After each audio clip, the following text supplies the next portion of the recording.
पंजाब में सीसीडी आने के बाद क्राइम कल्चर में कुछ तब्दीली ऐसी वाक़ हुई कि डीआईजी ऑपरेशंस लाहौर के मुताबिक लाहौर में क्राइम 40% तक कम हो चुका है। तीफी बट के मारे जाने के बाद अब ऐसा लगता है कि तमाम अंडरवर्ल्ड के लोगों को ये पता चल गया है कि अब अगर सर उठाया हो सकता है कि उनका भी इनकाउंटर हो जाए। क्या ऐसा है कि हुकूमत खुद ही इनको पालती है और उसके बाद फिर जब दिल करता है, जब ये इनके काम के नहीं रहते, तब इनको मार दिया जाता है?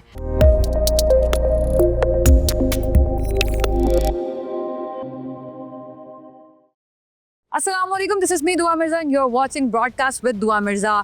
तीफी बट के मारे जाने के बाद गोगी बट के घर पर छापा और बहुत सारे ऐसी खबरों के मुताबिक गोगी बट के मारे जाने की इतलात थी और लग रहा था कि 1-2 दिन में उनका भी इनकाउंटर कर दिया जाएगा, लेकिन ताहाल गोगी बट पुलिस के हाथ नहीं आए। और माहिरीन ये बताते हैं कि चूँकि गोगी बट के पास उनका पासपोर्ट और डॉक्यूमेंट्स नहीं है, इसलिए वो मुल्क से भाग नहीं सकते। और अगर वो मुल्क में है तो हमारे यहाँ जो CCD डिपार्टमेंट है, उनकी इंटेलिजेंस इतनी तेज़ तो है कि वो मुल्क में मौजूद इंसान को या किसी भी शख्स को या किसी भी क्रिमिनल को फौरी पकड़ सकते हैं। अभी तक गोगी बट क्यों नहीं पकड़ा गया? क्या कोई मसालियत हो चुकी है या किसी ने इंटरवीन कर लिया है या गोगी बट के मारा जाना डिले हो गया? इसके लिए मेरे साथ मौजूद हैं क्राइम एनालिस्ट सज्जाद शफीक भट्ट साहब। Thank you so much sir, आपने टाइम दिया। सर, अभी बहुत ज़्यादा चहमगोइयाँ तो हैं इस हवाले से, तो गोगी बट के हवाले से है कि अच्छा उनका शायद डिले हो गया है। गोगी को भी मार दिया जाएगा। मेरा तो जो अपना एक एनालिसिस है लाहौर की सिचुएशन को मद्देनजर रखते हुए, उसकी क्राइम सिचुएशन को मद्देनजर रखते हुए, 28-30 साल हो गए इसको देखते हुए हमें। बेसिकली गोगी बट और तीफी बट कजन हैं। ओके। ख्वाजा अकील उनका नाम है, उनका नाम ख्वाजा तारीफ गुलशन था। ये एक ही सिक्के के दो रुख हैं। ठीक है। बेसिकली जो तीफी था ना, वो जहन था, बहुत जहीन आदमी था, बहुत चालाक आदमी था और बहुत होशियार आदमी था। कनिंग जिसको कहते हैं ना अंग्रेजी में, इन्फिनिट जो था ना वो उसमें था, उसके पास बहुत सलाहियत थी। तो गोगी जो है ना वो उसका हाथ था। हाथ से मुराद ये है कि जिससे वो जो ऑपरेशनल पार्ट होता है।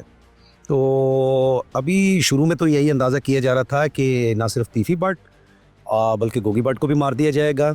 लेकिन ये जो थोड़ी सी ताख़ीर हुई है ना, इसमें कुछ लगता है कि शायद कुछ थोड़े बहुत मोहरे लोग हिलाने में कामयाब हो गए। लेकिन मेरा जो अंदाज़ा है वो ये है कि गोगी को भी छोड़ा नहीं जाएगा। कुछ बातें उससे पूछनी होंगी, कुछ चीज़ें जाननी होंगी, कुछ मामलात होंगे, तो वो जब क्लियर हो जाएंगे तो फिर इसको भी ख़त्म कर दिया जाएगा। अंदाज़ा यही है। बट डू यू थिंक कि फौरी मार देना और फिर उसको कुछ देर अंडर इन्वेस्टिगेशन रख कर वो सारे प्लान्स और स्ट्रैटेजीज और फिर कौन से लोग उनके साथ मिले हुए, ये इन्फॉर्मेशन कलेक्ट करके फिर इस अंजाम को पहुंचाना या जुडिशियल सिस्टम में लाना, ये बेहतर नहीं होता? देखें, बात यह है कि असूलन तो यही है कि एक इंसान जिसने जुर्म का इर्तिकाब किया उसको गिरफ्तार किया जाए, उसके खिलाफ सबूत और शवाहिद अदालत में मुहैया किए जाएं, एक ट्रायल हो और ट्रायल के अंदर जो है ना वो ट्रांसपेरेंट चीज़ें हों और फिर उसको सज़ा हो और वो सज़ा याफ्ता कहलाए। एक है स्ट्रीट जस्टिस। स्ट्रीट जस्टिस ये है कि चूँकि आपका अदालती निज़ाम डिलीवर नहीं करता रिज़ल्ट्स, गवाहान खौफ के मारे पेश नहीं होते, पुलिस की तफ्तीश में नकायस होते हैं, तो फिर उस वजह से फिर एक शॉर्ट टर्म अरेंजमेंट किया जाता है जिसको मुर्फ़ आम में पुलिस मुकाबला कहते हैं। तो पुलिस मुकाबलों की तारीख कोई आज की तो है नहीं, पुरानी तारीख है ये। लेकिन ये है कि ये जो क्राइम कंट्रोल डिपार्टमेंट इन्होंने बनाया CCD, इन्होंने बहुत काम तेज़ कर दिया है और बड़ी तेज़ी के साथ लोगों को ये पार कर रहे हैं। तो अब ये कितनी देर तक करेंगे? अभी कल या परसों मेरा ख्याल है ये नवा कोर्ट में एक वाक़या हुआ है, अब रिएक्शन भी आना शुरू हो गया है। एक सिपाही के ऊपर फायरिंग की है उन्होंने और यानी उसको काफ़ी सारे फायर लगे हैं और बड़ी उसके प्राइवेट पार्ट्स के ऊपर भी फायरिंग की है। तो अब ये इस तरह का भी रिएक्शन आएगा, इस तरह की भी चीज़ें होंगी। ऐसा नहीं है, इंसान के अंदर जो क्राइम है ना वो एक डेविएंट एटीट्यूड जो है ना वो उसके अंदर दिया गया है। अल्लाह ताला कुरान में कहता है फ़अल्हमहा फुजूरहा व तक़वाहा, उसके अंदर जुर्म और खैर और शर दोनों मांगे उसके अंदर नुफ़क़ किए गए हैं। चॉइस का मामला है। तो अभी अंदाज़ा यही है कि गोगी बट को भी मार दिया जाएगा। ये कुछ ही अर्सा पहले गोगी बट ने तमाम लोगों को इंटरव्यूज दिए और हर जगह इंटरव्यूज चले भी। उससे पहले आपको पता है इनको एक्सेस करना, they have concerns of their privacy और अभी नहीं हम बात कर सकते व्हाटएवर, बट उन्होंने रिक्वेस्ट करके सबसे अपने अपना नैरेटिव शेयर किया। What was the cause behind this?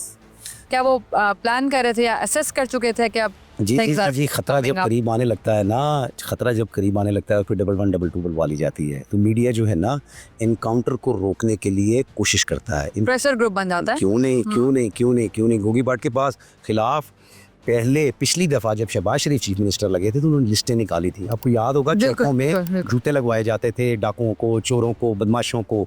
तो उनका बड़ा टारगेट था। परवेज राठौर थे यहाँ PCCPO लाहौर, और वो दीवानों की तरह ढूंढ रहे थे गोगी। कोई भाग गया था, पहले ये दुबई चला गया, फिर ये साउथ अफ्रीका चला गया। कोई 302 के या कुछ इस तरह के पर्चे हैं किन पे? गोगी भट्ट पर। इन पे बेशुमार पर्चे हैं, FIR हैं तो इनके ऊपर बेशुमार हैं, FIR दोनों पार्टियों के ऊपर बेशुमार है।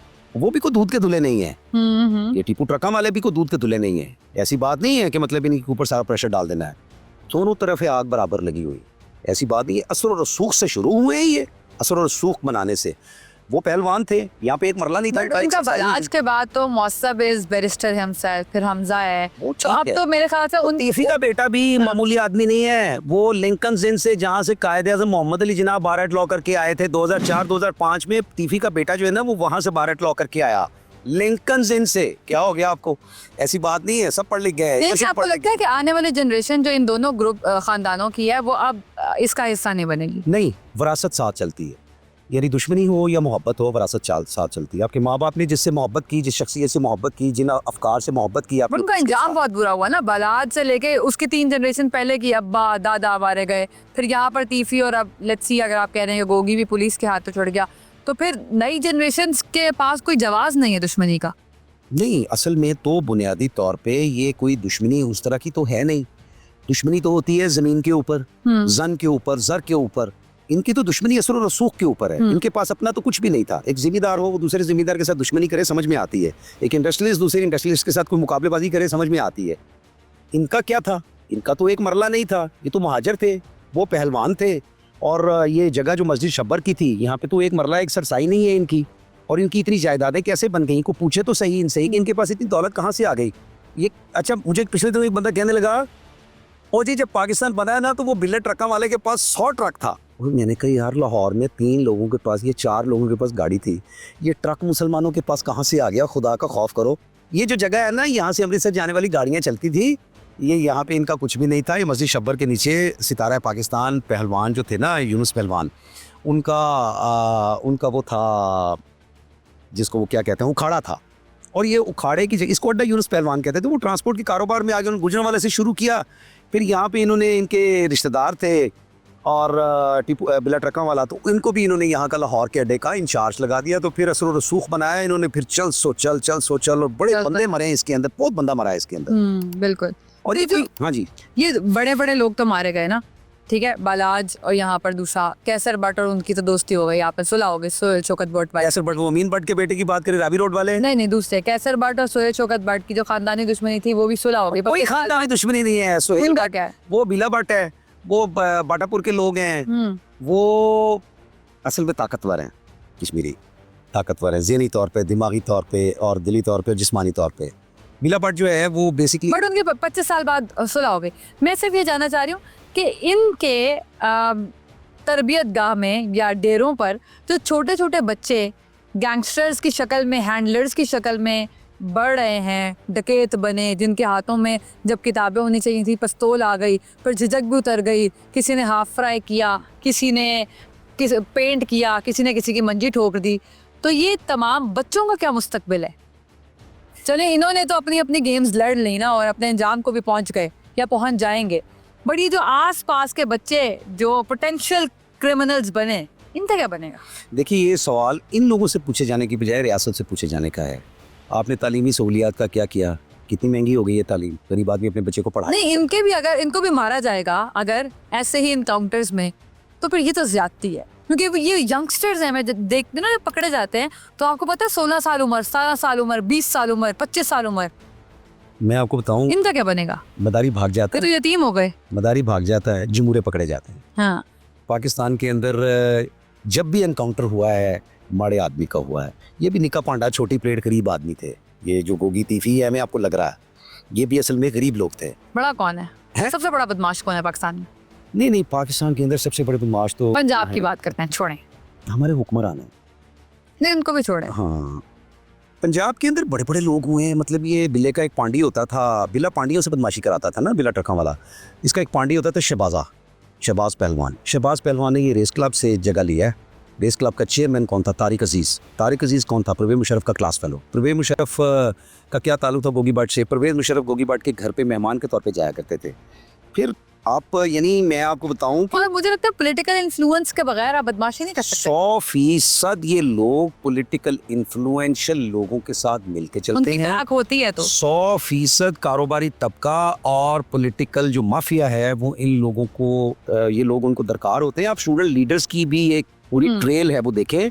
पहले हुकूमतों ने वो बनवाए, उनको पैसे दिए, उनको हौसला दिया, जब वो एक लेवल पे पहुंच गए, अब जाहिर है एतराज़ तो कोई ना कोई करता है, फिर जब वो बन गई एक सूरत तो फिर उनके बाद एक एक करके सारे साफ करती है। Thank you so much sir, it was wonderful talking to you. बहुत शुक्रिया। सबसे बड़ा कंसर्न मेरा और इस डिस्कशन का ये है कि ये जो पोटेंशियल क्रिमिनल्स बनने वाले थे, जो टिकटॉक से मुतासर होकर अपने हाथ में असलाह पकड़ के समझते हैं कि हम आप बड़े गैंगस्टर बन जाएंगे, और फिर इन लोगों को अपना आइडियल मानकर इस फील्ड में कदम इसलिए रखते हैं क्योंकि अनएम्प्लॉयमेंट, गुर्बत, शायद माँ बाप की टेंशन ना होना, या फिर सबसे बड़ा जो इस वक्त फैक्टर है वो क्राइम थ्रिलर्स हैं, इंडियन क्राइम थ्रिलर्स हैं या साउथ के क्राइम थ्रिलर्स हैं, जिनको देखकर हमें लगता है कि बदमाशी तो बड़े कूल और स्वैग वाली चीज़ है।